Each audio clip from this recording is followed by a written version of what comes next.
నెల 20వ తారీఖు నాడు మన రాష్ట్ర ముఖ్యమంత్రి నారా చంద్రబాబు నాయుడు గారి పర్యటన మదనపల్లిలో ఉంది. ముఖ్యమంత్రిగా ప్రమాణ స్వీకారం చేసిన తర్వాత మదనపల్లిని జిల్లాగా చేస్తానని ఇచ్చిన హామీని నిలబెట్టుకుని మదనపల్లికి మొట్టమొదటిసారిగా చంద్రబాబు నాయుడు గారు ఇచ్చేస్తున్నారు. కాబట్టి పార్టీలకు అతీతంగా ప్రజలందరూ పెద్ద ఎత్తున తరలి వచ్చి చిప్పిలి దగ్గర జరిగే సభను విజయవంతం చేయాలని చెప్పి కోరుకుంటున్నాను. ఎందుకంటే మదనపల్లి జిల్లా కావాలని చెప్పి గతంలో అన్ని పార్టీలు కూడా ఉద్యమాలు చేశారు, ఉద్యమించారు. మరి ప్రజల కళ సాకారం చేసినటువంటి వ్యక్తి చంద్రబాబు నాయుడు గారు.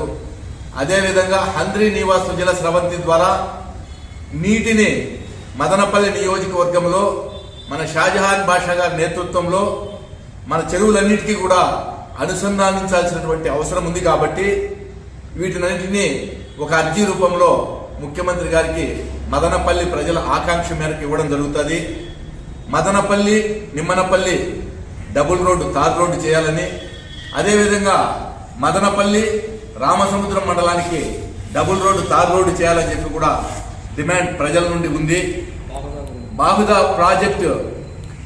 బాహుదా ప్రాజెక్టుకి నీటిని వదలాలని చెప్పి కూడా డిమాండ్ ఉంది.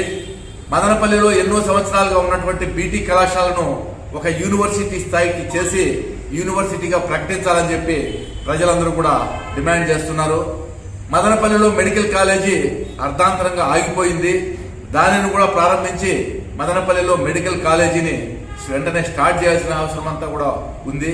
ఇటువంటి డిమాండ్లన్నింటినీ కూడా చంద్రబాబు నాయుడు గారి దృష్టికి తీసుకొచ్చి మదనపల్లిని మరింత జిల్లా అయిన తర్వాత రోడ్లు, ఇరుకు రోడ్లు లేకుండా వెడల్పు చేసి వాటిని సుందరీకరణ చేస్తూ ఈ మదనపల్లి జిల్లాకు కావాల్సినటువంటి అన్ని హంగులు ఏర్పరచుకునేదానికి నిధులు అవసరం ఉన్నాయి. కాబట్టి పార్టీలకు అతీతంగా ప్రజలందరూ చంద్రబాబు నాయుడు గారికి విన్నవించి వాటినన్నింటినీ మన షాజహాన్ బాషా గారి ద్వారా సాధించేదానికి ప్రజలందరూ కూడా సహకరించాలని చెప్పి ఈ సందర్భంగా విజ్ఞప్తి చేస్తున్నాను.